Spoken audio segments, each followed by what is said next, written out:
Hey guys, before we actually play the podcast, I wanted to give you a little bit of an announcement. So yesterday when we were filming the podcast, obviously Cameron's out of town this week, and I am the host, and so it's going to be funny just because I'm the host, because I don't think I'm a great host, but it's going to be.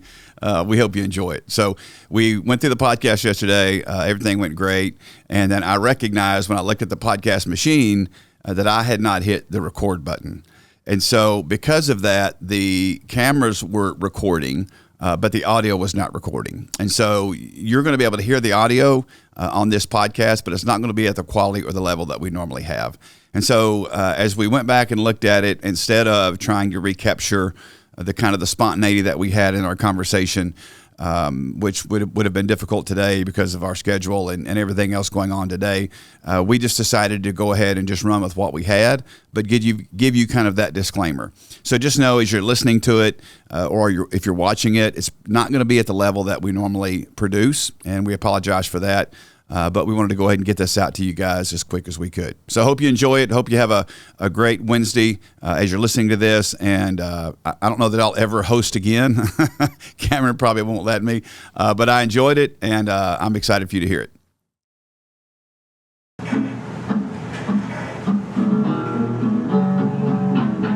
Y'all tell Cameron's not here. Cameron's gone. We gotta change it up a little bit, you know? Oh, yeah! Here we go! Hello, podcast listeners. This is so awkward. I'm actually hosting. This is crazy. Wait a minute, we need to listen to more of this because this is my only chance to get something like this on. This is true. So, yeah. So, when Cameron's here, this is not going to be done. It's good thing this podcast is monetized. Do you even know what this is? I do know what this is. Seriously? Yes. You listen to DC Talk? I love Jesus Free. Really? Yes. Look at that, man. All right, go. Here comes the rap. Big fat belly, bowl full of I jelly. don't understand how hard it is not to try to belt out, but I don't want to hurt anyone's ears with my terrible voice. So That would have been impressive, Cody. All right. Well, Cameron, we miss you. We hope that you're having a great vacation. And that didn't work. What am I doing? Jeff pushing buttons, Cameron. I ain't pushing buttons. All right. Well, I'm just going to leave that alone. Cameron, we miss you. Hope you guys are having a great time. You know what's weird is that I don't have anything to look at. Like when I'm sitting over here, I look at you and Cameron. But when I'm sitting here, I'm like looking at the cameras like, oh my goodness. It's amazing how God gave us a spine to help some. And I know, but if I'm speaking to our listeners I know. and the 7 people that watch it, Yeah. then I gotta look at the camera, right? Yeah, I mean- because I'm just looking at you guys. That would be kind of awkward doing that. you want to include them in the conversation. Absolutely. Well, I think when Cameron does it, he just does it so naturally, and so anyway. Well, he'll be back next week. So if this one just is awkward to watch, then you'd have to listen It is to what it. it is. Yeah, It happens. If my family and whoever else, Cameron's family that watches this, it's a little awkward. Our five. Yeah, our 5 watchers. Yeah, I don't think we monetize this. Yeah, we probably can't, especially with the DC Talk playing. Well, that's true. Well, it probably will get flagged and we'll have no music. But anyway, we'll do what we can do. Yeah, and I am going to have fun with the buttons because Cameron never lets me push the buttons. Never. No, so I will definitely be pushing the buttons. Those will be removed. That's a long one. What about this one? There you go. Yeah, There we you haven't go. earned that yet. That's true. There Definitely we go. that. There we Hey, go. Cameron's not here.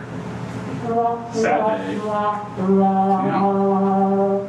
So Cody, we have a guest with us today. We do. Our new youth pastor Cody's with us today. Finally got to break out of the office and make an appearance, I guess. You did. Well, we asked him, said, hey, in staff meetings, I guess it was another meeting we were having, we said, hey, who wants to sit on the podcast with us because Cameron's not here? And we looked at Cody, he said, man, you've not been on it yet, so why don't you go ahead and do it? Yeah. And his response was, I can pop in. yeah, I'll pop in. Yeah. And I'm like, no, you can't just pop in. You got to be in it. You got to come and sit down and be in it. Yeah, that's what I meant. He's like, that's what he meant. I'm like, that's not what popping in means. Popping in means like we're in the podcast. You're like, hey, I'm Cody. What's up? I thought I'd pop in and say hey. Yeah. So I probably could have been more clear in my well, selection of phrases. no, dude. I mean, we got a little generational gap. Yeah, okay, That's all right. We're good. I'm a boomer. Yeah. It is what it is. I'm a Zoomer, so. A Zoomer? Yeah, so I'm the first year Gen Z, and so they refer to us as Zoomers because Really? we're on that cusp. We're too young for everybody else, but too old for the rest of our generation. So you have created, you know what I did? I took off the, And kind what I of- did? Yeah, the timer. So how do we know how long we've been going? That's a great question. Do you think it's still recording, isn't it? Yeah. Okay, all right. So you're a Zoomer. Yep. So you basically created your own generational I did not create language. this. I heard it online and stole it. So see, there's the silent generation, the boomers, the busters. See, you'll have another busters right after the boomers, and then everybody else. So I don't. Do you know the other names? there's the greatest generation. That's the old. That's like Yeah. the one right above me, I guess.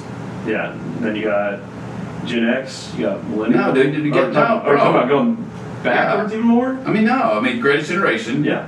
Then boomers. Mm-hmm. Then busters. Yeah. Then what's after the busters? Gen X, isn't it? Gen X. I think you're right. Yeah, I think Yeah. it's Gen X. And then after Gen X is Millennial. Yeah. And then you have Gen Z because they didn't want to do Y, so they labeled them their own thing Millennial. Right. And now we're in Generation Alpha. Is the Yeah. new one. So we got another good friend of mine, Jeremy Donegan, who made up his own. What was his? You remember? Zennial? Maybe. Oh yeah, Will was calling himself that on episode 2, and you guys were giving him grief. Yeah. Oh yeah. Oh, that's right. Yeah. I mean, it's not made up. I guess it's actually out there. Yeah. But It's so Whatever. arbitrary on some of those years they picked too. 'Cause I feel like I identify a lot with millennial culture just being on the tail end of it. But then also there's some of the Gen Z that I don't want to affiliate with too. It's Yeah, the I mean- whole skibbity toilet and all of that mess and everything. But yeah, Skibbity. yeah, I had to mention it at least once. You know, there's two girls at Starbucks in Kroger.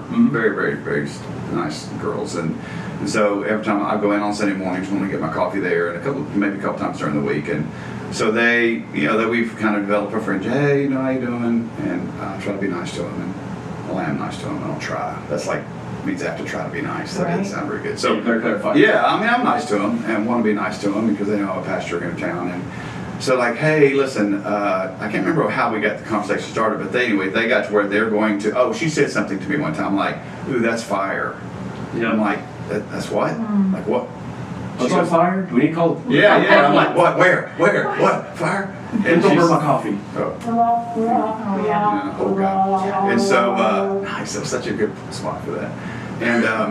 And so I'm like, yeah, I don't know what you're talking about. Yeah. She goes, well, here's what we're going to do. We're going to try, every time we see you, we're going to give you a different word.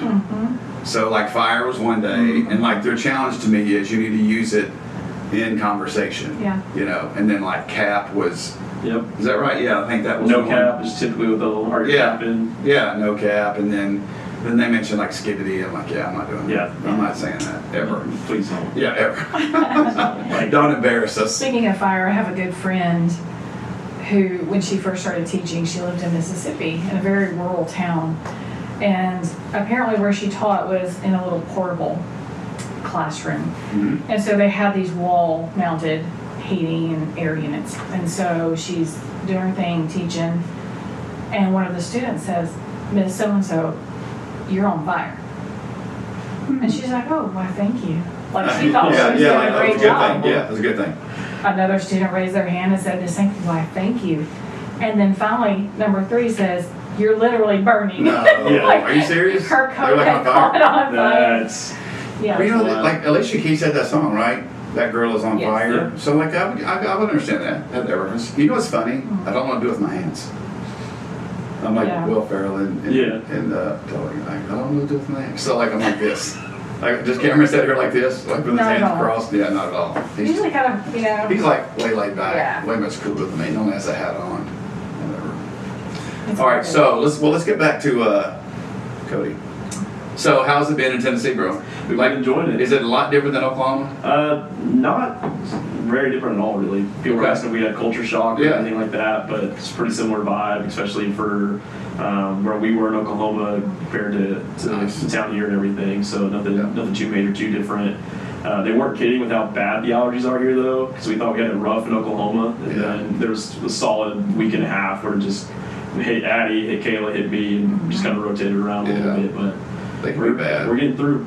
Yeah, well, and probably like where you guys are staying now, you're staying in the church house there on the corner, and we burned those 2 houses down, so Yeah. the smoke probably didn't help Probably much. not. Yeah.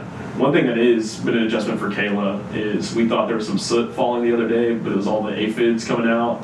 And so she was not enjoying that. She hates bugs, hates anything to do with them. You And so, said slip falling? What did you or say? soot falling from whenever they burn the houses. Oh, gotcha. And so she thought it was yeah. ash or something like that still. Are they little bitty white bugs? Yes. Dude, what is up with that? Yeah. Like we have little bitty white things everywhere. Yeah. Mhm. That's crazy. Yeah, We so it just was got all. rid of cicadas. Yeah. Yeah, now we got little white different things. season, I guess. Yeah. And so she thought it was just some ash or soot falling from the houses burning. It was all over the car, and started moving in Addie's hair. She started freaking out. And so Addie was fine with it. She doesn't care. But Nice. Yeah. Speaking of having crawling things in your hair, Oh no. have you guys ever had to deal with lice? Yes. Yeah, we like our kids dealt with that in school. We homeschooled Oh, that's right. There you go. all the way. So if you what if you had lice as a homeschooler? Everyone got shut down. Oh, let's see, which button with that? Is there That a would be ew? awesome. Yeah. Ew, but now I have, obviously, That's what. this is not funny anymore. That's way too long. Whoa. It's enough. All right, go ahead. I have had to deal with that at kids camp, kids summer camp. Yeah. We've had several kiddos show up with that and not realize, you know. Yeah, just no, have I to mean, deal with it is what it is. Yeah, you just have to deal with it. And when we were in northeast Georgia, pastoring there, and our kids were smaller, and they go to elementary school, and it was tended to be in a little bit more of a rural area. Like here's how bad it was. So this one kid came to school, and I think this is right. Julie would probably correct me, but I think this is how I remember it. But I think the parent of this child, and it was in like 2nd or 3rd grade maybe, I think they poured gasoline on their kid's head to get rid of the lice. Like this was like rural stuff. That's extreme. Yeah, no, it was. Yeah, but yeah, we had to deal with that. I mean, you know, sometimes it happens in school, and you just got to deal with it. Oh yeah. So it was. So anyway, we kind of got there with the little white bugs flying everywhere. I'm not a great host because I I'm tend to be a trying to little get more you to- ADD. I know, I'm with you right? now. I know. I'm tracking with you. Yeah, now. help me. Must Help have the me. corkboard with the right string. to Yeah, no keep the doubt. conversation My little going. cop in my mind is off duty right now. awesome. Yeah. It's almost 4 o'clock on Monday, so we've had a long day. Mhm. Well, so this weekend, big weekend for Tennessee fans. Tennessee's playing Oklahoma. That we are. Yeah. Yeah. So how you feeling about that? I mean, because here's the deal, bro. Me being a Kentucky fan and getting heat from that, obviously, our people are great Yeah. about it, but still, I get it. I mean, Oklahoma's like, this is a big deal because, like, this could be Tennessee's first real game. I know we say NC State was a decent opponent, and I mean it was probably average, but not like I think Oklahoma's going to be. Yeah. And it'll be a real test for us too, because I think we had some pretty easy games coming into Yeah. the season so far. It'll be our first matchup actually in the SEC, I think. And so we'll see what happens. Are you guys good this year? Is Oklahoma good this year? I think we got some talent, and so we'll see what kind of happens. What are they ranked right now? Do you know? Not off the top of my head. Yeah, I think Tennessee was 7 last week, so I don't know what they are this week. Where you look at me like that? Yeah, like you got the answer. Wait a minute, Patty, do you have any questions? Where's the? Yeah, that's the one. It's the cricket. Like It's amazing. I don't hear it. Do you hear it? I hear it. You don't hear it? I'm I concerned. hear it. You heard the crickets? Yes. Seriously? What? How come I didn't hear it? It's still going. Yeah. Is it really? Yeah. I don't hear a thing. Wow. It's super loud. Y'all messing with me. I legitimately hear it. Yes. You don't hear. You Look, the light's still on. I know the light's Bounce still on. on All right, everybody, be quiet. Let's see. I don't hear a thing. Can you really not hear that? Oh, That's a little concerning. yeah, God, he was like, that's concerning. Is it still going? Yes. How do we stop it? Maybe if you hit the button again, it'll stop it. Oh wow. No, I didn't hear a thing. If we went ahead and said anything, you'd have let that go in The whole time. The rest of the podcast. Yeah, because I could not hear a thing. That's crazy. Did I ever tell you how I lost my hearing? You did A not. portion of my hearing. I haven't heard. Yeah, this is not one of my greatest moments in life. But when we lived in North Carolina, and my oldest son wanted to hunt, so we got a little deer lease where we lived, and I never really hunted or shot guns or anything before, and so we didn't pay much. We paid something, so I thought, man, I should at least go up there and kill a deer. I'm not going to skin it or anything. But there were people there locally that wanted us to drop the meat off to them, so we just give them the whole thing. So like, I'll go up here, get my money's worth.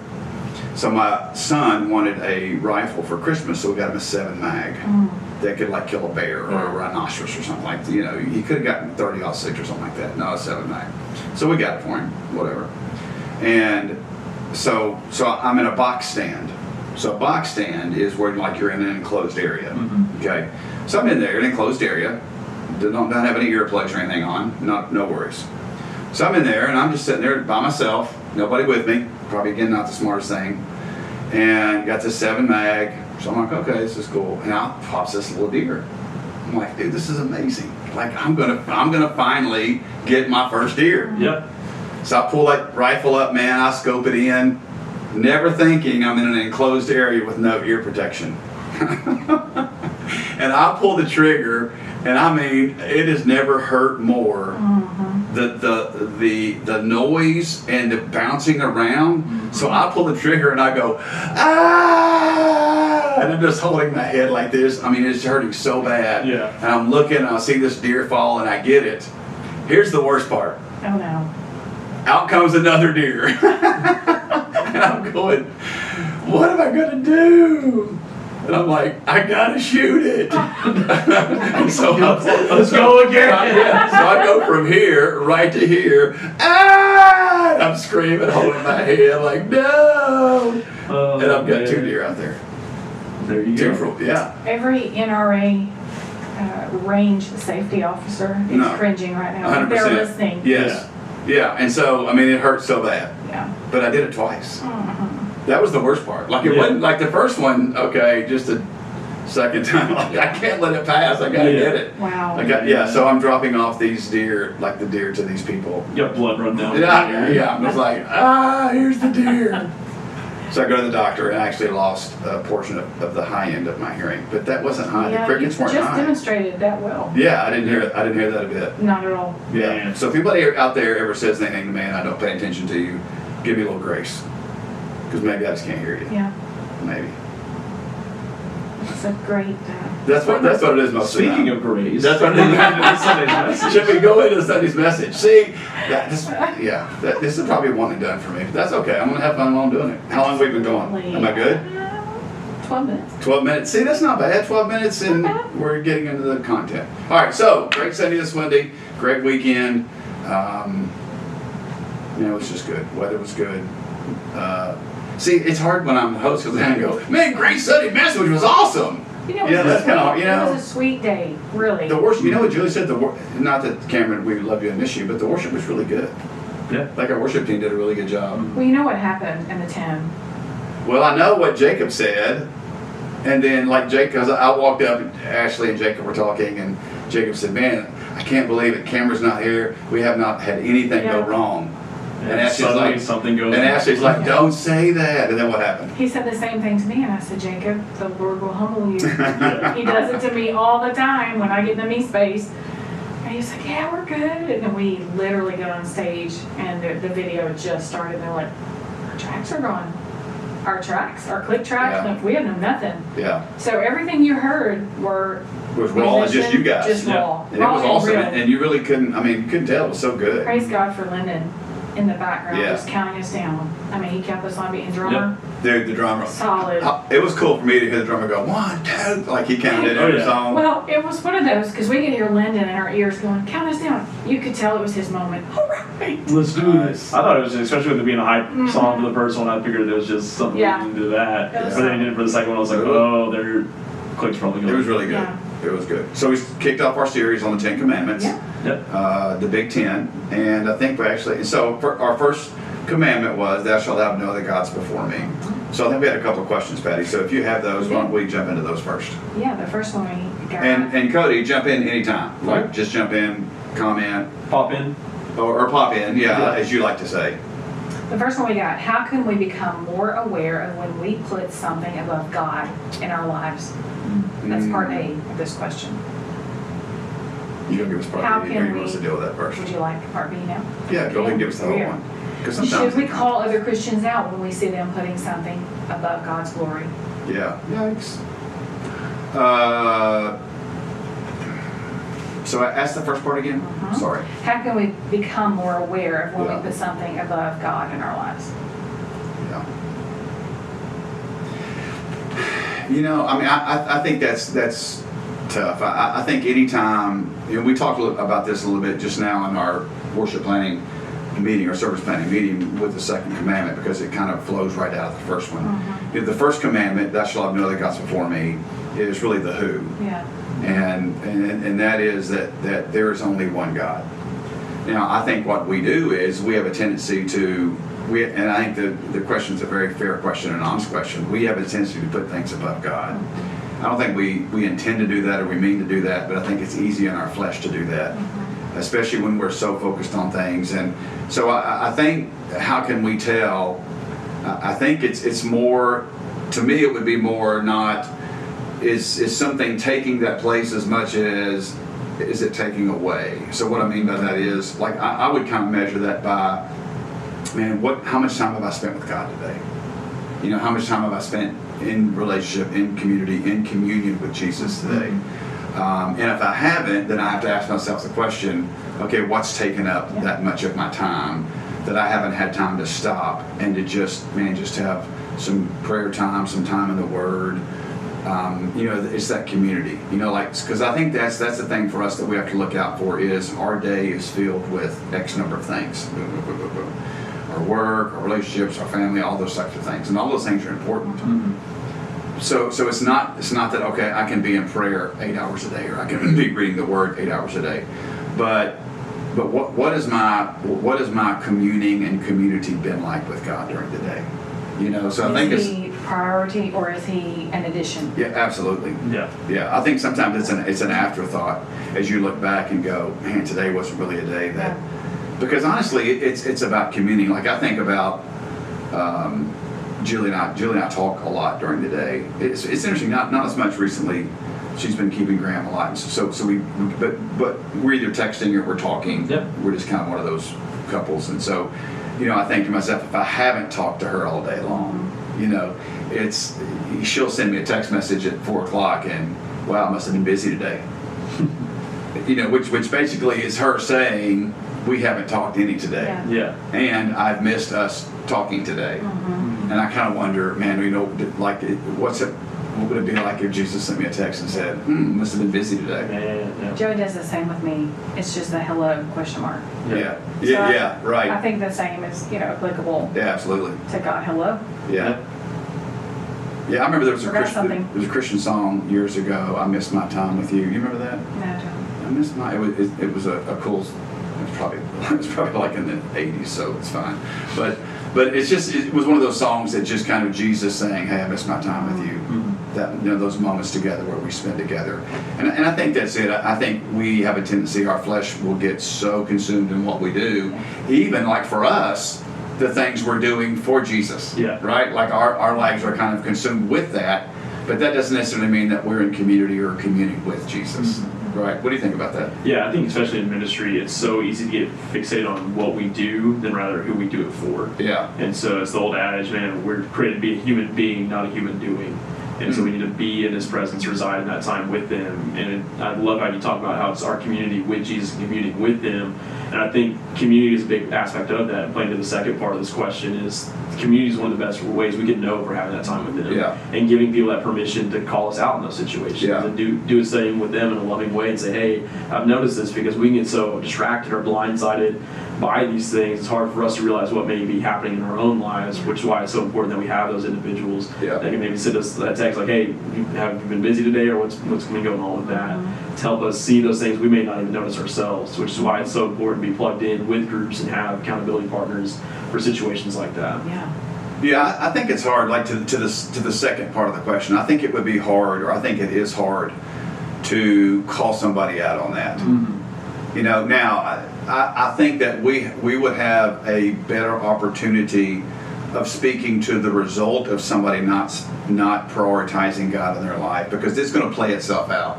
Like if I'm living my life long enough to where that I'm putting something else in the top of my life, and it's not God, then that's going to play out somewhere, right? And so I think we would have a tendency. I think it would be hard to go to somebody and go, "Man, I've just really noticed you're not putting God first in your life." Yeah. You know, so I think the question is a fair question, and I think it's a great question.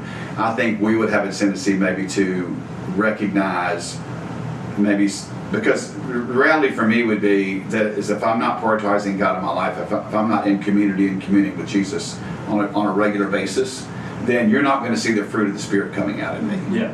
Right? Love, joy, peace, patience, kindness. You know, the 9 aspects of the fruit of the Spirit aren't going to be manifesting itself in my life. That's where I'm going to get called out. Yeah. Right? And so the result of that could be, man, maybe I've not prioritized God in my life like I need to. So I think that's where we have to. It's always great to look back, but I think other people would be able to see in us how we're responding, because that's where it's going to come out. You know, if I'm not, again, go back to the great commandment, if I'm not loving God with all my heart, soul, and mind, if I'm not putting Him first in my life, I'm not going to love my neighbor. Yeah. Well, I am going to love my neighbor as myself, because I'm not prioritizing God, so I'm not going to be prioritizing my neighbor. So that's where I'm going to see it flesh out, I think. Yeah, or we're beginning to see a pattern of a behavior that's not honoring the Yeah, Lord. that's right, A absolutely. pattern that is drawing them away. You know, Yeah. like my daughter loves to read, and her goal, she set for herself in January, was to read 125 books this year. Wow. Well, she just the other day said, I'm on 74. Good. Man. Grief. Well, of course, my response is, well, I sure hope the Bible is among that. And again, that community to help make sure we have those things. Wait a minute. Yeah. There's a button for that. Nope. Oh, Oh, that's not it either. I'm going to do the quick because I can't hear it. But anyway. yeah. But yeah, and because man, it's great to have those goals, but Yeah. if it's not centered around the Lord, then Yeah. what are we doing it for? Why do the moms always send the zingers? Yeah, I don't know that it was a zinger. No, that was a zinger. Was it? Oh my goodness, that was a zinger. you may not have intended to be one, but Hey, if that was like a wow. That was a zinger. If Scripture wasn't part of the mix, then it definitely. That's my question, so Yeah. I asked it, Listen. right? Man, you and Julie, wow. Because Julie does that. Like It's valid. Julie's got those zingers, man. Yeah.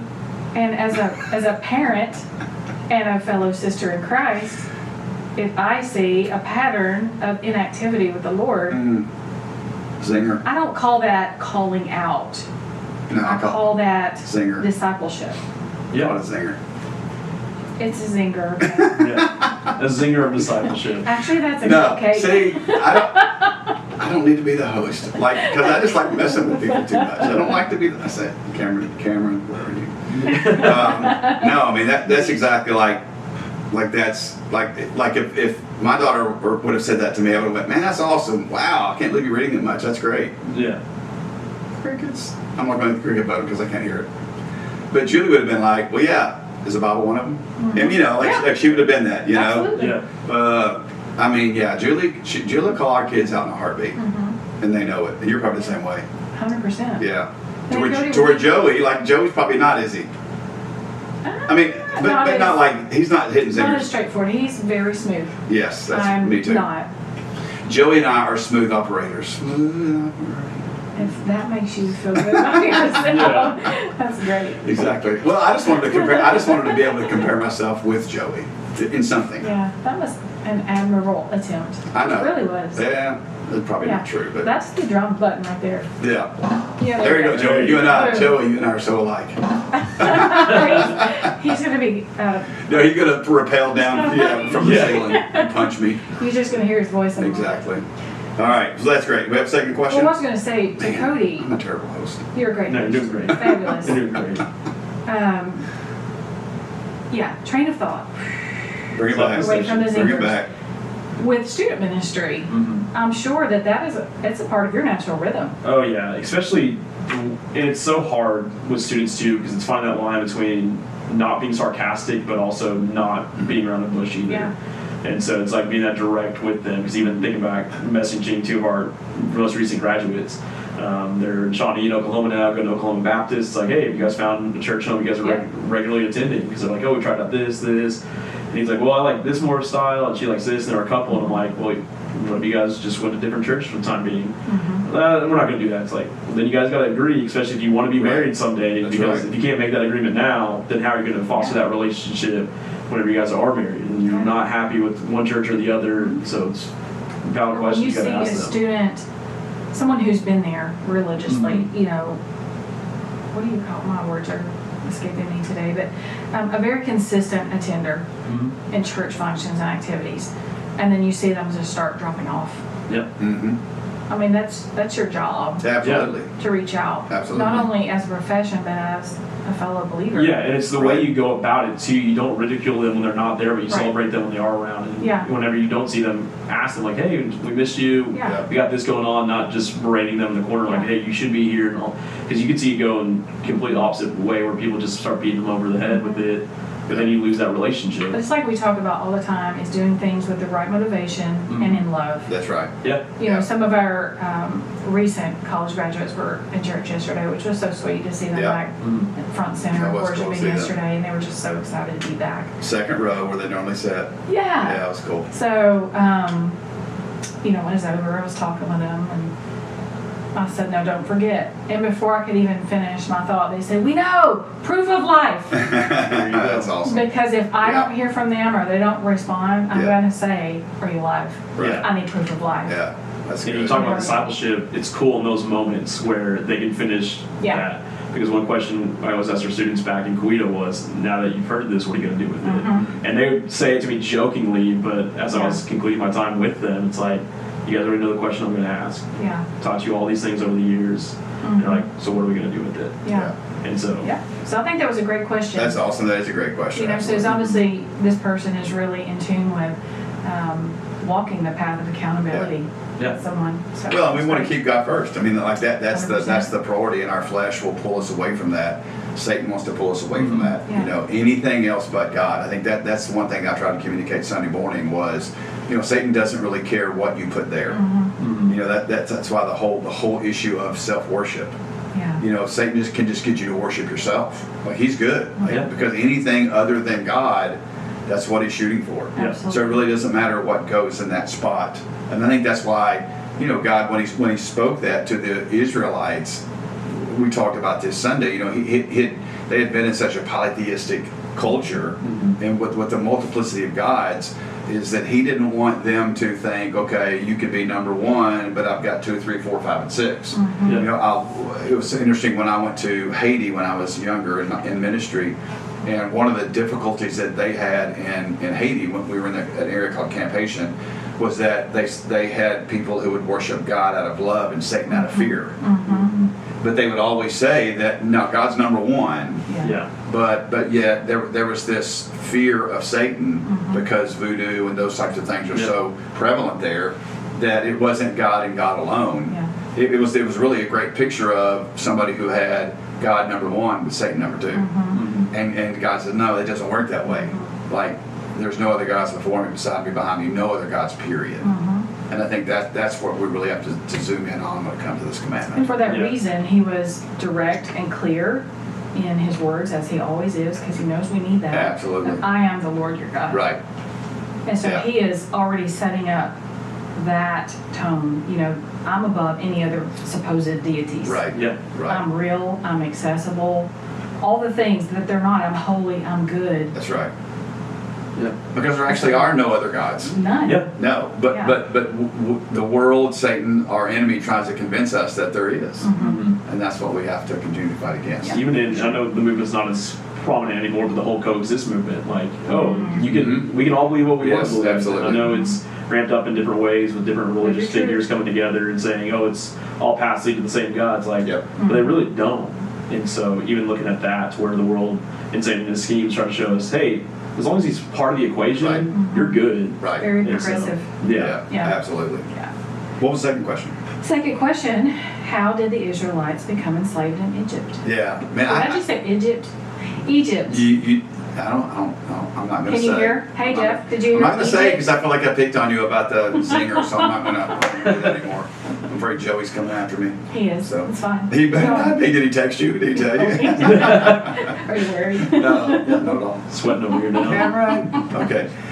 So how did they get enslaved in Egypt? It's a great question. So if you remember, at the end of, so it goes really, Joseph became Pharaoh's right-hand man. He became the one that was over the grain and over all the food, all that in Egypt. Because remember, he got into Egypt because he was sold into slavery. So his dad, Jacob, desperately obviously wanted to see his son. But the other sons were sent to Egypt because of the famine. There's a great famine there. So they went there and they recognized, or they didn't recognize Joseph at the beginning. It's a great story at the end of Genesis. Yes. And so basically, that's where Joseph has this great line, what you meant for evil, God meant for good. And so What a singer. well, I was a great singer, in a good way. And so he told them to bring all the family to Egypt, and he would take care of them. So that's really how they got into Egypt. Yeah. Was through that, really through the famine. And so they got there, they fed, and then basically they became the number of Jews became so great that Pharaoh got in fear and then put them into slavery. So you wonder if there's a part B to that question, and I don't know who submitted the question, but part B could be potentially how and why did God allow that, the enslavement? Yeah. We know how they got there. Yeah. Well, that because the reality is that if you look at it in the sovereignty of God, that's exactly where they were supposed to be. So everybody wants to argue the question of, well, did God just allow that to happen, or did God design? Did He cause that to happen? And so I just know that they were right exactly where God wanted them to be, because that was a part of His plan. And so all through the Old Testament, the beauty of us being able to look back is we can look back and see exactly where these people were. Take Joseph's life. Was Joseph supposed to be sold into slavery? If he would have never been sold into slavery, he possibly would have never ended up as Pharaoh's right-hand man to be able to take care of his family when the famine came. Yeah.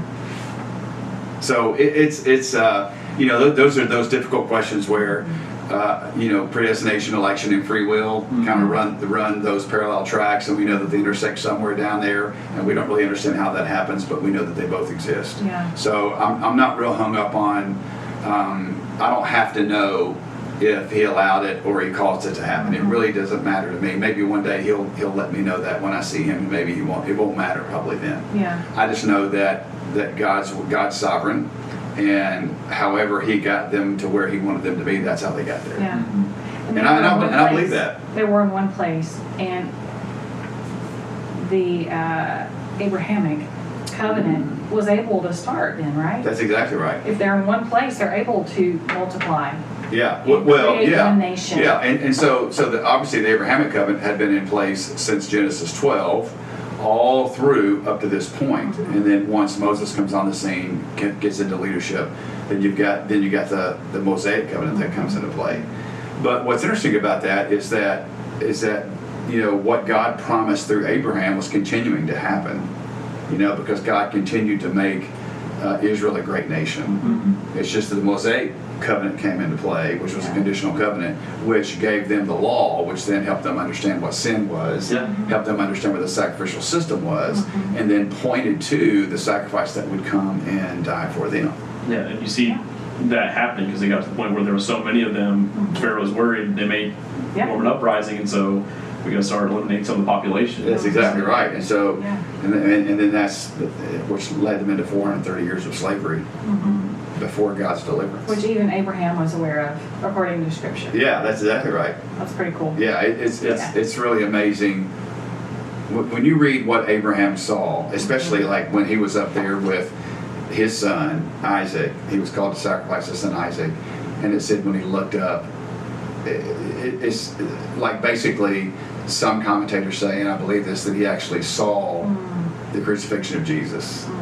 He saw what was going to happen.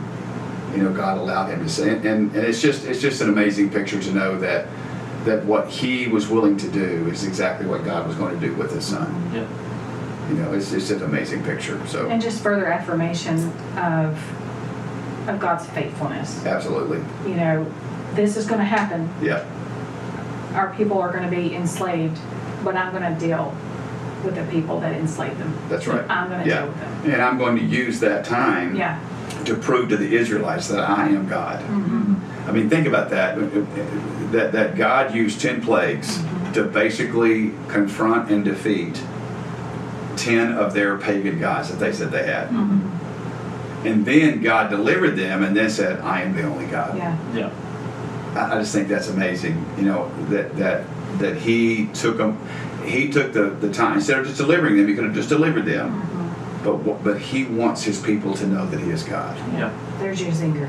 Yeah. Yeah. Yeah. Mic drop zinger. Oh yeah, and even whenever he's leading up to it, speaking to Moses, like I am who I am, like I am That's exactly self-sufficient. right. I am Yes. from the beginning to the end. Like there's no one beside me. And then so not just in the personal moment for Moses there, but in the public for all of Israel to see. Like it doesn't matter who comes against us, as whether it be a nation or a group or anything like that. Absolutely. Look at what I was able to accomplish here, and how quick were they to forget that in the wilderness? Too. Man, yeah, and we're going to see that this Sunday when we talk about the second commandment. You know, that as Moses was receiving the law, they were disobeying the second commandment. Yeah. You know, it's just crazy how all that comes into play and through the book of Exodus. So, And it's just cool how God shows them time and time again. David and Goliath, you had the Philistines championing this giant of a man. yep, One stone to the head, he's done. absolutely. You got Elijah and the prophets of Baal and that whole showdown there. Yep. Elijah's able to mock them like, oh, maybe he's maybe away for a moment, or maybe just need to chant a little louder and wake him up. Elijah is such a cool character. Yeah.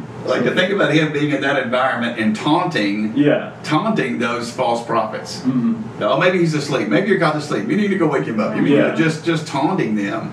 But Because then the confidence he had in his God that Oh, he yeah. served, man, was just amazing. But then you talk about how quick we are to forget.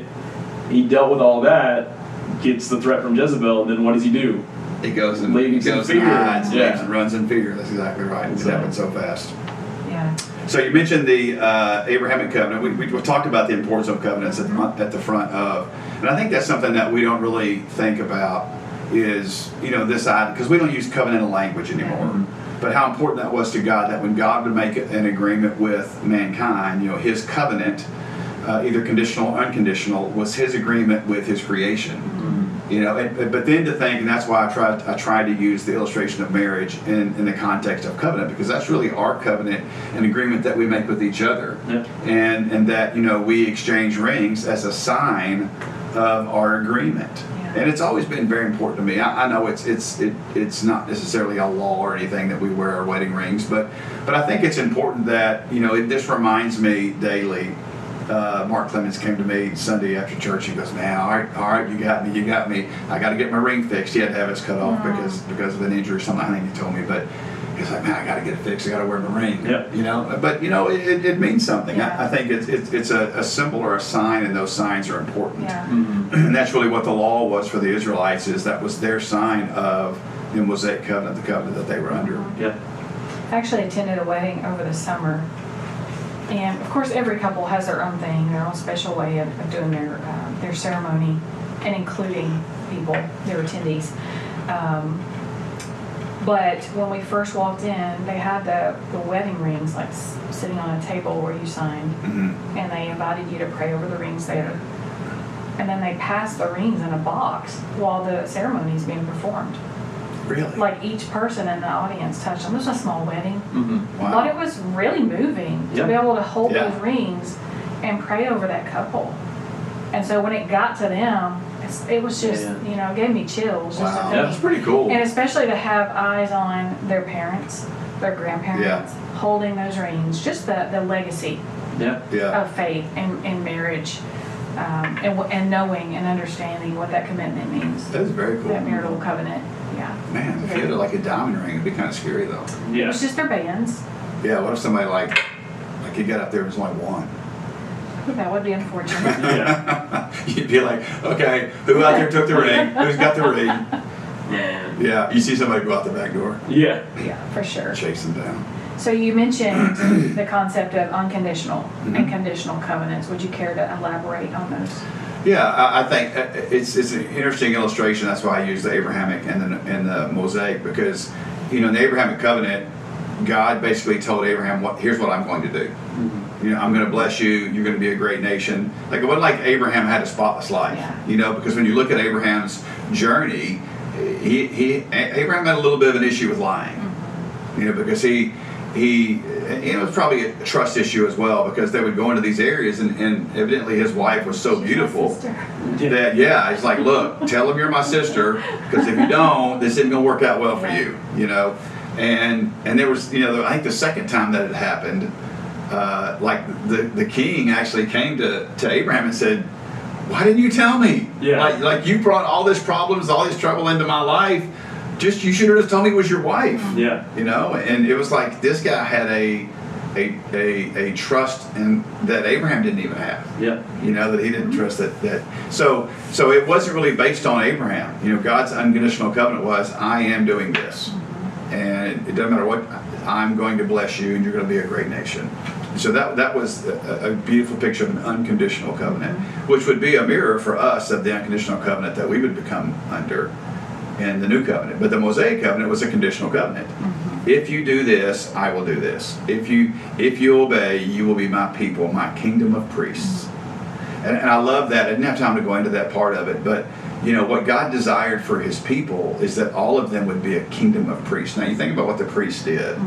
The priest was that person that was very instrumental in that intermediary between God and man. And only the Levites were those priests. Well, God wanted all of his people to be a kingdom of priests, because he wants us all to have access to him.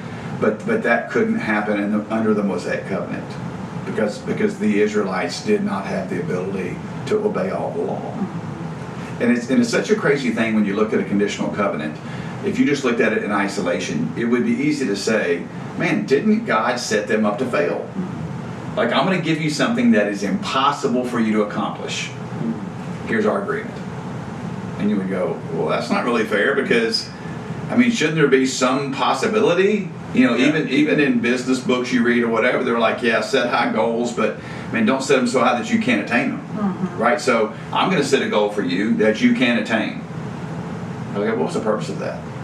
Like, why would God do that? Paul would come back and say, well, the law was really our teacher, our taskmaster. It was our guardian, the HCSB says, which was that person that made sure we were in the right place to show us what our need was. And so the law showed us what our need was. If it was impossible for us to reach God's standard of righteousness, then we had a desperate need for something more. And that was Jesus. And so in the first commandment, this shall I know the gods before me, the Mosaic law pointed people to their need for Jesus. The second commandment is gonna really unfold. I don't want to deal all my cards on this, but it would really unfold in another beautiful picture of Jesus. And so it's like God is manifesting.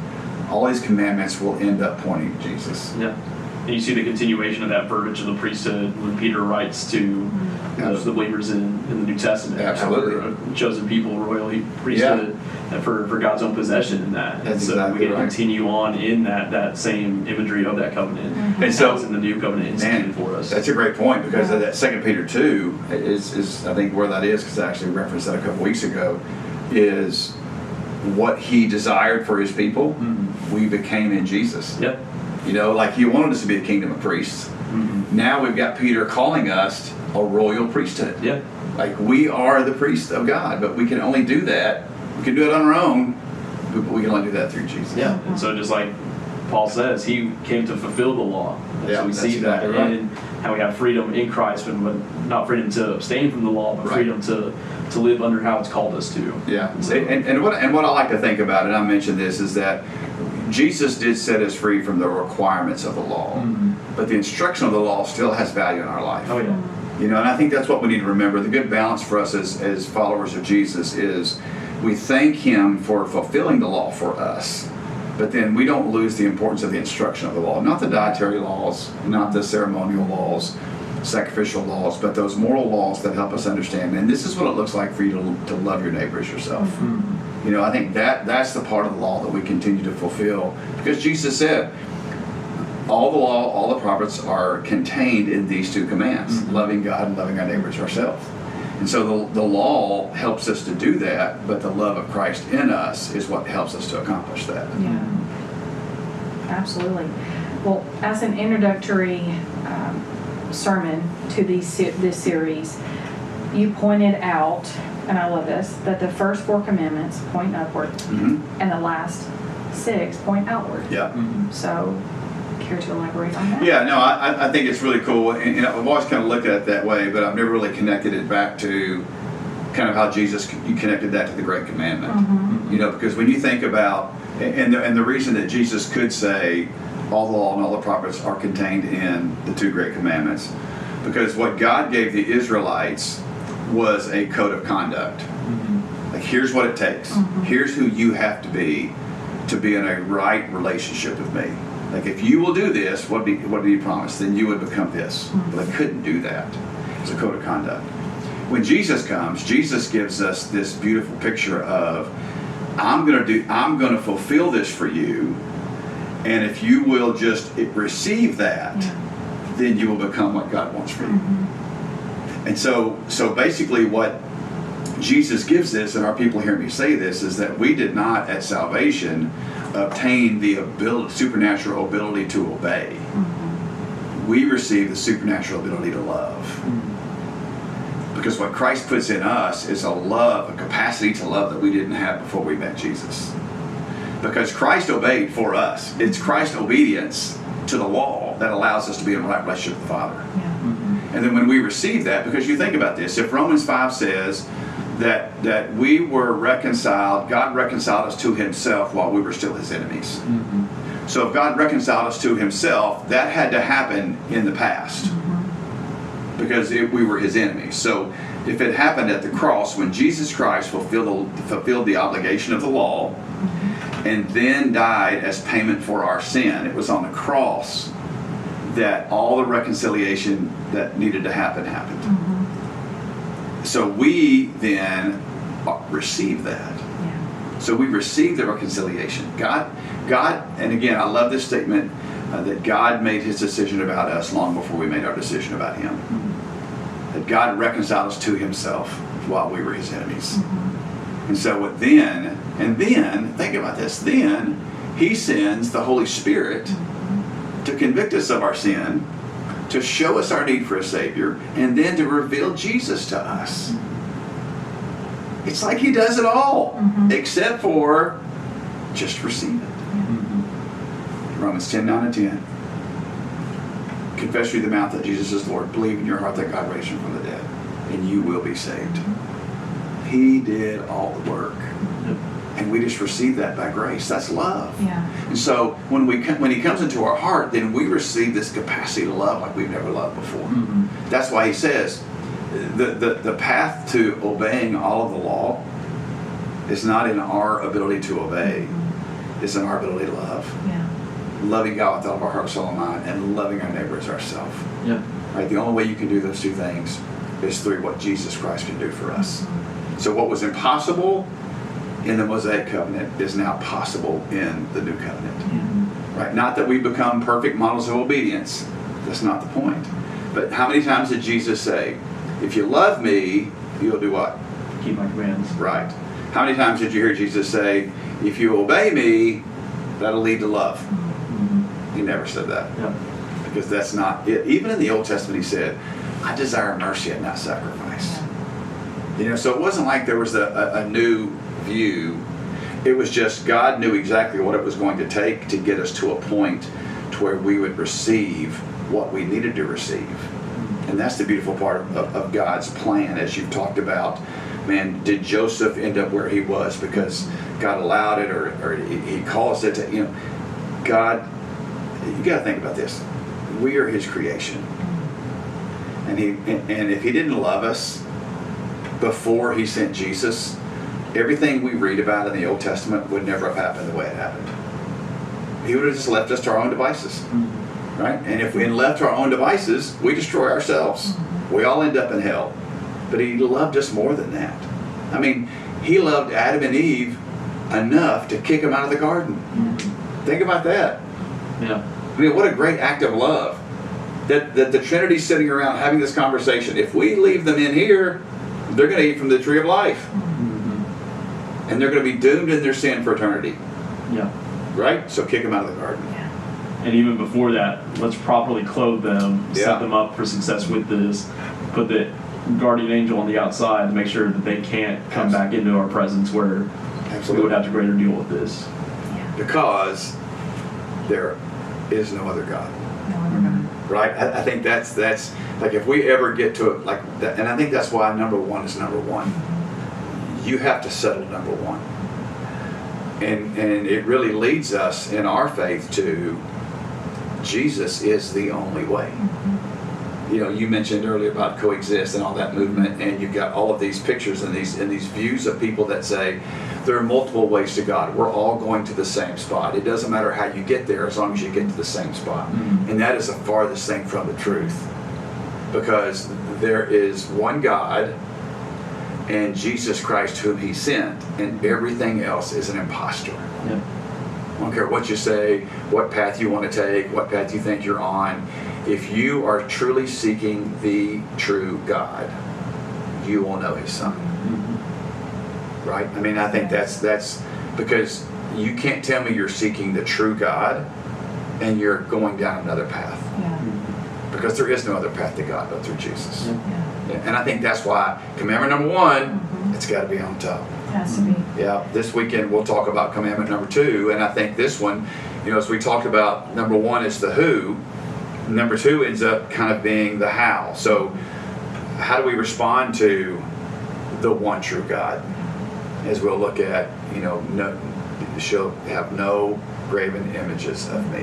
And what does that mean in our culture today when we think about, you know, what does it mean to have a graven image? And what are those things that really it comes down to that we worship? Mm-hmm. You know, and kind of my preliminary study on this, a lot of questions are asked. Man, is wearing a cross a graven image? Is having a picture of Jesus in your church a graven image? Y'all old enough to remember those? Mm-hmm. Are you old enough to remember in small country churches? Almost every small country church I've ever been in had a beautiful picture of a blonde-haired, blue-eyed, white Jesus, yep. Right? And so is that a graven image? Is watching The Chosen a graven image? As we look at Jonathan, I don't remember the guy's name, the actor's name that plays Jesus.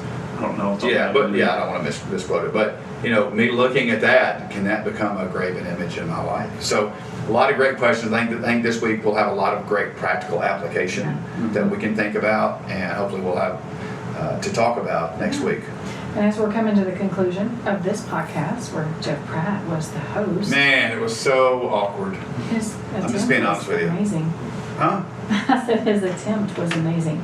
Thank you. Wow. I'm talking. All right. I'm kidding. Let me tell you about Patty. See, that's another zinger. See, Patty just hit me with a zinger. Basically, Patty I was wanted to just checking say. your hearing, actually. Patty wanted to say, yeah, you didn't do very good. So she says, great attempt. Yeah. All right, great attempt.